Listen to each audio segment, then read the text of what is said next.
എല്ലാവർക്കും രുചിഭേദങ്ങളിലേക്ക് സ്വാഗതം. ഇന്നത്തെ റെസിപ്പി വളരെ സിമ്പിളായിട്ട് എന്നാൽ നല്ല സ്വാദോടു കൂടിയുള്ളൊരു ബീൻസ് തോരനാണ്.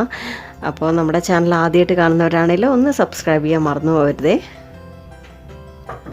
അപ്പോൾ ഞാനിവിടെ ആദ്യം ഒരു ചീഞ്ചട്ടി വെച്ചിട്ടുണ്ട്. അതിലേക്ക് 1 ടീസ്പൂൺ വെളിച്ചെണ്ണ ഒഴിച്ചു കൊടുക്കുകയാണ്. കൂടെ തന്നെ 1 ടീസ്പൂൺ കടുക് ഇട്ടിട്ട് നന്നായിട്ട് പൊട്ടിയ ശേഷം ഇതിലേക്ക് 1 ടീസ്പൂൺ ഉഴുന്ന് പരിപ്പും ഒരു 3-4 പച്ചമുളകും കൂടെ ഇട്ടിട്ട് നന്നായിട്ട് വഴറ്റിയെടുക്കണം.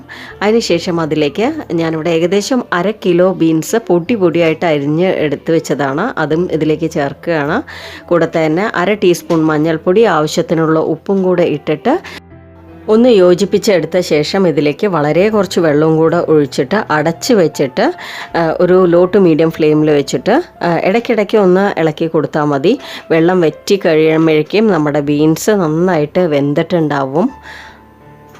അപ്പോൾ നമ്മുടെ ചാനൽ ഇതിനു മുമ്പ് ഞാനൊരു വ്ളോഗിലൊരു ബീൻസ് മെഴുക്കുവരട്ടി ഇട്ടിട്ടുണ്ട്. അത് കാണാത്തവരൊന്ന് കാണൂ കേട്ടോ.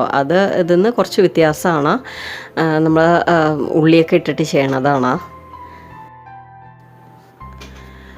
അപ്പോൾ ബീൻസിലെ വെള്ളമൊക്കെ വറ്റിയിട്ട് നന്നായിട്ട് വെന്ത് വന്നിട്ടുണ്ട്. അപ്പോൾ ഇനി ഇതിലേക്ക് നിങ്ങൾക്ക് വേണമെങ്കിൽ തേങ്ങ ചേർക്കാം. അപ്പോൾ തേങ്ങയ്ക്ക് പകരമായിട്ട് ഞാനിന്ന് ചേർക്കുന്നത് തോരൻപരിപ്പാണ്. ഇത് വേവിച്ചതാണ്. കൂട്ടാൻ ഉണ്ടാക്കുന്ന സമയത്ത് കുറച്ചും എടുത്ത് മാറ്റി വെച്ചതാട്ടോ. അപ്പോൾ നമ്മൾ സദ്യക്കൊക്കെ വീട്ടിലെങ്ങനെയാണ് ചെയ്യാറെന്ന് വെച്ച് കഴിഞ്ഞാൽ കുറച്ച് പരിപ്പും ഇടും, കൂടെ തന്നെ കുറച്ച് തേങ്ങയും ഇടും.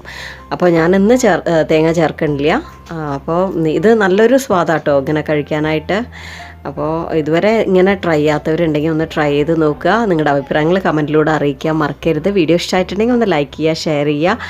അതുപോലെ സബ്സ്ക്രൈബ് ചെയ്യാത്തവരൊന്ന് സബ്സ്ക്രൈബ് ചെയ്ത് സപ്പോർട്ട് ചെയ്യണേ. Thanks for watching.